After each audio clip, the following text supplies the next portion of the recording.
तो सबसे पहले उस खुदाबंद प्रभु यीशु को हम धन्यवाद करते हैं जिसने हमारे जीवन में ऐसा समय दिया कि मैं आपके सामने में आकर के परमेश्वर के वचन से कुछ बातचीत कर सके।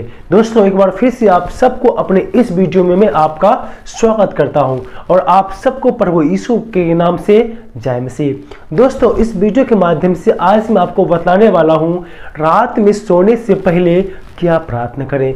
मेरे प्रिय भाई बहनों, जो अभी अभी प्रभु यीशु मसीह विश्वास किया है और अब उसके प्रार्थना करना नहीं आता, वो सोचता है कि मैं क्या प्रार्थना करूं, मैं किस प्रकार से प्रार्थना करूं, तो उन सारे नए मसीह भाई बहनों के लिए वीडियो में बना रहा हूं, खास करके उसे प्रार्थना सिखाने के लिए वो किस प्रकार से रात में सोने से पहले वो प्रार्थना करके सोए ताकि उसे अच्छी और गहरी नींद आ सके। मेरे प्रिय भाई बहनों, जो अभी अभी प्रभु यीशु मसीह विश्वास किया है उसे प्रार्थना करने के लिए नहीं आता है, वो किस प्रकार से प्रार्थना करे वो उसको नहीं पता होता है। अगर जो इसी में से एक आप भी हैं जिसको प्रार्थना करने के लिए नहीं आता है और रात में सोने से पहले किस प्रकार से हम प्रार्थना करें ताकि अच्छे से हम परमेश्वर के आशीष को प्राप्त कर सके, तो ये वीडियो में खास करके आप सभी भाई बहनों के लिए मैं बना रहा हूँ, इसको जानने के लिए कि किस प्रकार से हम रात में सोने से पहले प्रार्थना करें। तो इस पूरे वीडियो को अपने जीवन से थोड़ा समय निकाल कर करके इस वीडियो को आप देखें ताकि आप सीख सके कि रात में सोने से पहले आपको किस प्रकार से प्रार्थना करना चाहिए ताकि आप अच्छी तरह से प्रार्थना करना सीख सको। दोस्तों, आगे बढ़ने से पहले मैं आपको कुछ एक बाइबल वर्स पढ़ना चाहता हूँ जो हमें मिलता है लूका रचित सुसमाचार उसका 18 अध्याय का एक पद में लिखा हुआ है, फिर उसने उनके विषय में कहा, उसने विषय में की नित्य प्रार्थना करना और हियाव न छोड़ना। यहाँ पर प्रभु यीशु मसीह प्रार्थना के विषय में कहते हैं कि तुम नित्य प्रार्थना करना और हियाव मत छोड़ना। और आगे जब इसको हम पढ़ेंगे एक दृष्टांत बताया गया है, उसका निचोड़ यही है कि हमें लगातार हमेशा प्रार्थना करते रहना चाहिए। और पौलुस अपने पत्री में लिखता है, पहला थिस्सलुनीके उसका 5:17 में लिखता है कि निरंतर प्रार्थना में लगे रहो, अर्थात हमेशा आप प्रार्थना करते रहो। लेकिन मेरे प्रिय भाई बहनों, जब आप प्रार्थना लगातार तब करेंगे जब आपको प्रार्थना करना आता हो। तो दोस्तों, ये प्रार्थना के विषय को लेकर के मेरा ये पहला वीडियो नहीं है, और भी बहुत सारे वीडियो मैं प्रार्थना को सिखाने के उद्देश्य से बनाया हूँ। आप मेरे चैनल पर जाकर के एक प्लेलिस्ट है प्रार्थना के नाम से, वहाँ आप विजिट करके और मेरा अन्य वीडियो भी आप देख सकते हैं, या इसी वीडियो के लास्ट में मैं वीडियो दे दूंगा, आप वहाँ से भी देख सकते हैं। चलिए इस वीडियो को हम शुरू करते हैं कि हमें किस प्रकार से रात में सोने से पहले प्रार्थना करना चाहिए। दोस्तों, जब आप पूरे दिन जब काम कर करके थक जाते हैं और रात में आप जब घर आते हैं, शाम को घर आते हैं, आप खाना पीना खा करके उसके बाद में सो जाते होंगे। लेकिन मेरे प्रियो, जो एक मसीही व्यक्ति है, जो प्रभु यीशु मसीह विश्वास करता है, वो ऐसे ही नहीं सोते हैं। सुबह उठते ही प्रार्थना करते हैं, दोपहर में भी प्रार्थना करते हैं, खाते समय भी प्रार्थना करते हैं, लेकिन प्रार्थना अलग अलग तरीका से होता है। और जो आज मैं आपको बतलाने वाला हूँ ये भी एक अलग तरीका होगा। और कोई भी मसीह भाई बहन से या प्रचारक से आप जो प्रार्थना करने का जो तरीका आपने सीखा होगा, हो सकता है कि जो मैं आपको बता रहा हूँ वो अलग तरीके का हो। प्रार्थना करने का अन्य बहुत सारे तरीका है, इसीलिए मेरे प्रियो, आप घबराए नहीं कि उसने मुझे ऐसा बतलाया और इसने मुझे ऐसा बतलाया, ऐसा नहीं है। प्रार्थना करने का बहुत सारे तरीके हो सकते हैं, लेकिन प्रार्थना तो परमेश्वर से ही करना है, चाहे आप किसी भी तरीके से करो। तो मेरे प्रियो, जब आप शाम को प्रार्थना घर से जब शाम को जब प्रार्थना जब आप सोने के लिए जाएं, तब आप क्या करें, खाना पीना खाने के बाद खाते समय भी आपको प्रार्थना करना चाहिए। ये बात आपको पता है और मैं मानता हूँ आप करते भी होंगे। और अभी जो मैं आपको बता रहा हूँ रात सोने से पहले हम क्या प्रार्थना करें। तो दोस्तों, जब आप खाना पीना खा करके जब आप सोने के लिए जाएं, तो आधा घंटा या 1 घंटा आप एक समय ले लीजिए, एक समय कंटिन्यू कीजिए कि मुझे आधा घंटा या हो सके तो आप 1 घंटा समय लीजिए बाइबल पाठ और प्रार्थना करने का। इस 1 घंटे में आप क्या करेंगे, सबसे पहले अपने पैर हाथ धोकर के अच्छे से आप एकांत में जाएंगे। अगर जो आप सोते हैं, आपकी जो बेडरूम है या उसमें सिर्फ आप ही रहते हैं या पूरे परिवार रहते हैं, तो फैमिली के साथ में भी कर सकते हैं, या आप चाहे तो अकेले व्यक्तिगत रूप से भी आप कर सकते हैं। और आज जो मैं आपको बताने वाला हूं वो है फैमिली के साथ में अलग होता है और व्यक्तिगत रूप से अलग होता है। और आज जो मैं आपको बताने वाला हूं व्यक्तिगत रूप से आप जब सोने के लिए जाएं उससे पहले क्या करें, आप बाइबल को लीजिए और अपने रूम में जाइए, द्वार को बंद कीजिए, एक जगह को चुन लीजिए कहाँ आपको प्रार्थना करना है, कि आधा घंटा 1 घंटा जितना देर आप प्रार्थना करना चाहते हैं उस बीच में कोई आपको डिस्टर्ब ना करे।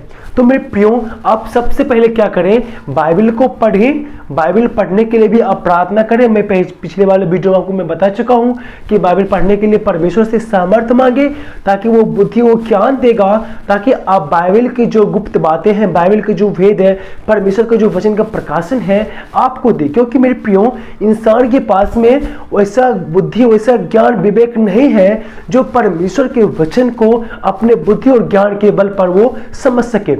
क्योंकि मेरे प्रियो, जो बाइबल के जो वचन है वो पवित्र आत्मा के प्रेरणा से रचा गया है, और इसे समझने के लिए भी आपको पवित्र आत्मा की अगुवाई और प्रेरणा जरूरी होगा। इसीलिए आप बाइबल पढ़ने से पहले प्रार्थना जरूर करें और पवित्र आत्मा की अगुवाई आप जरूर मांगे उस परमेश्वर से। आप बाइबल को पढ़ें और कुछ लगभग 20 मिनट या आधा घंटा तक आप वचन को पढ़ें। उसके बाद में आप घुटने टेक लीजिए, घुटने के बल खड़ा हो करके आप हाथ जोड़ करके आप आंखें बंद करके आप प्रार्थना करें। और प्रार्थना में क्या करें, सबसे जो पहला स्टेज है प्रार्थना में क्या करें, प्रभु की स्तुति करें, अर्थात परमेश्वर की स्तुति करें और धन्यवाद दीजिए, परमेश्वर की महिमा करें, उसकी प्रशंसा करें, उसकी बड़ाई करें जो आपके जीवन में किया है काम, और उसकी बड़ाई करिए।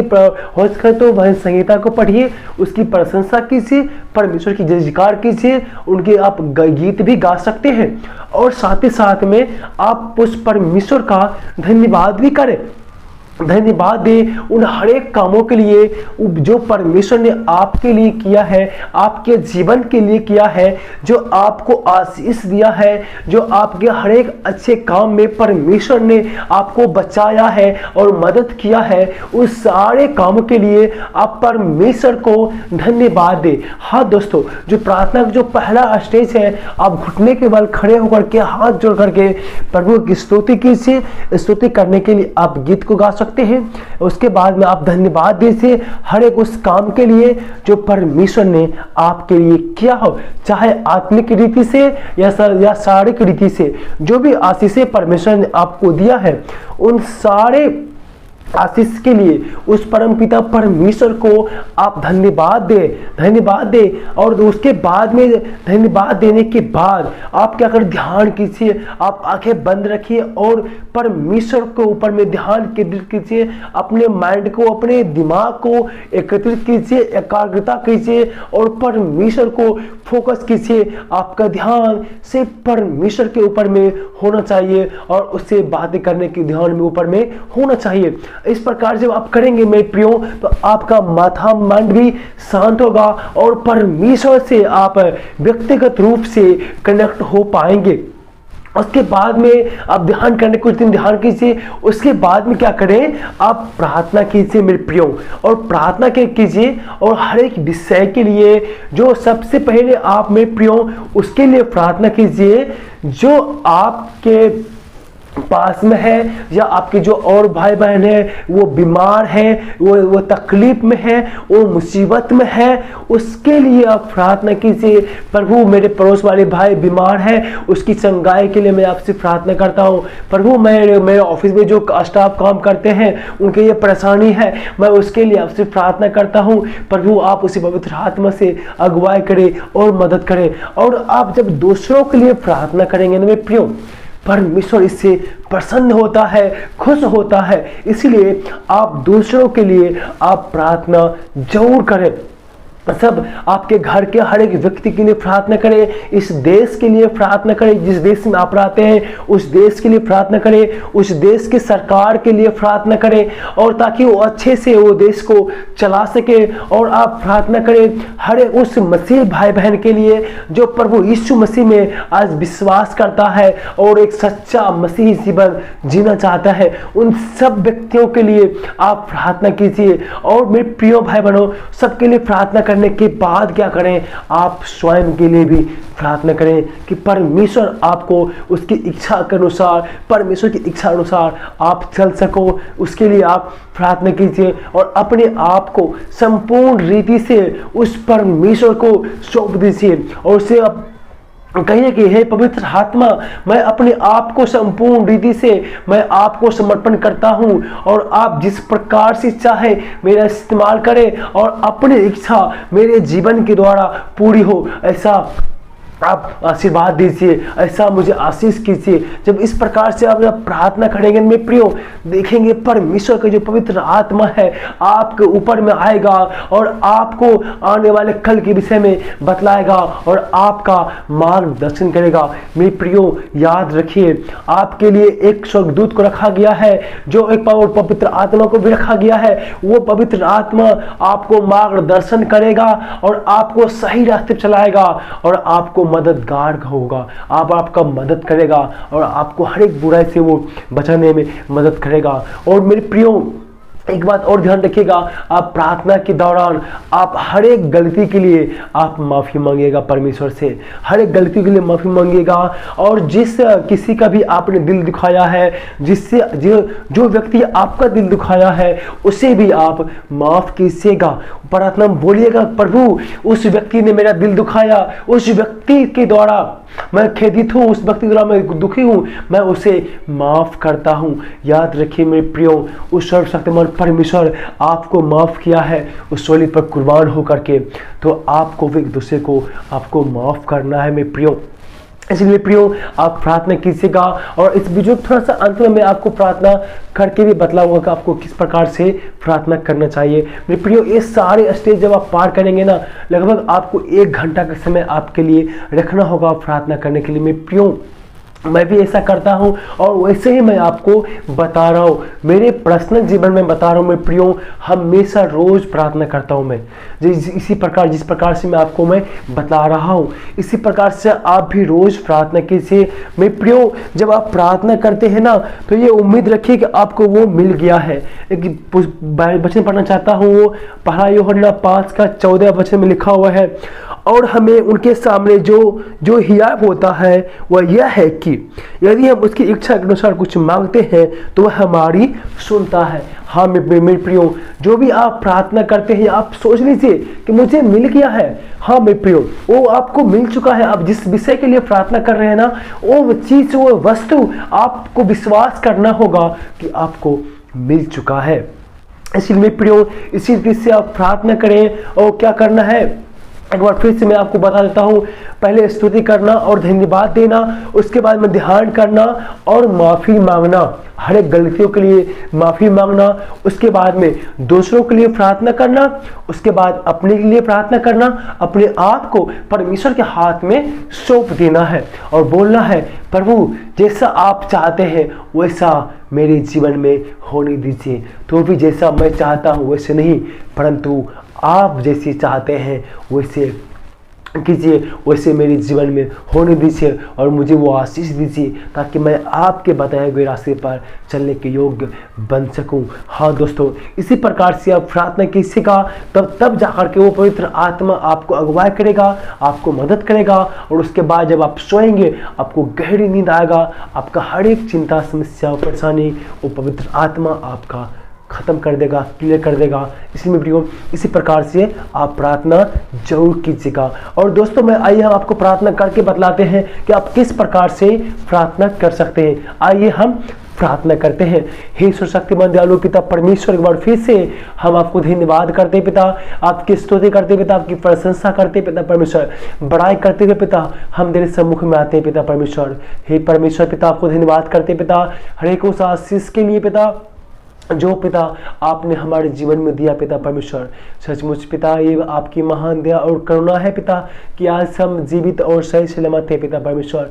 इसके लिए आपको हम धन्यवाद करते हैं पिता परमेश्वर, धन्यवाद करते हैं उस हर एक उस आशीष के लिए पिता जो आज से आपने हमारे जीवन में दिया पिता परमेश्वर। और साथ ही साथ पिता परमेश्वर आपसे मैं क्षमा चाहता हूँ पिता हर एक उस गलती के लिए पिता जो मेरे द्वारा किया गया पिता परमेश्वर। हाँ पिता परमेश्वर, चाहे मेरी आंखों के द्वारा हो पिता, मेरी जबान के द्वारा, मेरे हाथ के द्वारा, मेरे कदम के द्वारा, मेरे मन के द्वारा, हर एक पाप को पिता परमेश्वर मैं स्वीकार करता हूँ। मैं पश्चाताप करता हूँ पिता कि मैंने आपके दृष्टि में पाप किया, गुनाह किया पिता। मुझे उस सब पापों के लिए पिता आप मुझे माफ़ कर दे पिता परमेश्वर। मैं अपने आप को आपके समर्पण करता हूँ पिता, अपने आप को पिता परमेश्वर, पवित्र आत्मा मैं आपको देता हूँ पिता परमेश्वर। अपने इच्छा अनुसार पिता परमेश्वर मेरा इस्तेमाल कीजिए, मुझे जीवन को चलाइए पिता परमेश्वर। पिता मैं आपसे प्रार्थना करते हुए पिता हर एक उस भाई बहन के लिए पिता जो इस वीडियो को, इस प्रार्थना को सुन रहा है पिता परमेश्वर। पिता उनके जीवन में अनेक समस्याएं हो सकते हैं पिता, हे पिता उन सारी समस्याओं को लेकर के पिता आपसे हम प्रार्थना करते हैं पिता परमेश्वर। जो भी भाई बहन इस वीडियो को देख रहा पिता, इस प्रार्थना को सुन रहा पिता, हे पिता परमेश्वर उन सबको अलग अलग समस्याएं हो सकते हैं पिता, उन सारी समस्याओं को पिता परमेश्वर हम यीशु के नाम से ब्लेसिंग करते पिता। उन सारी समस्याओं को यीशु के नाम से हम छुटकारा देते पिता परमेश्वर। आप आशीष करें और दया कीजिए पिता परमेश्वर। पिता मैं अपने आप को भी हम आपके हाथ में सौंपता हूँ पिता परमेश्वर। हे पिता जैसा आप चाहते पिता वैसे मेरे जीवन के द्वारा होने दीजिए पिता, और ऐसा आशीष दीजिए पिता ताकि पिता परमेश्वर मैं आपके वचनों के अनुसार अपने जीवन को बिताने के योग्य बन सकूं पिता। ऐसा आपसे प्रार्थना करते हैं, ये विनती यीशु के नाम से मांगते हैं, आमीन। दोस्तों इसी प्रकार से आप प्रार्थना कीजिएगा। एक प्रार्थना का डेमो थोड़ा सा मैंने आपको करके बतलाया हूँ, और आप करेंगे तो आप इससे भी और बेहतर आप कर पाएंगे।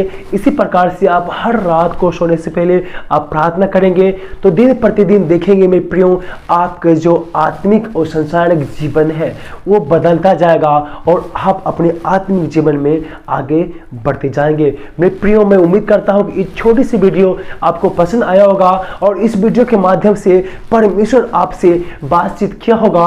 दोस्तों इस आशीष को और इस वीडियो को अपने तक सीमित ना रखें, अपने दोस्तों, रिश्तेदारों और फैमिली में इसे शेयर कीजिए ताकि उन लोग भी इन चीज़ों को जान सके और प्रार्थना कर सके और परमेश्वर से आशीष को प्राप्त कर सके। दोस्तों इस वीडियो के द्वारा परमेश्वर आप सबको आशीष दे, आमीन।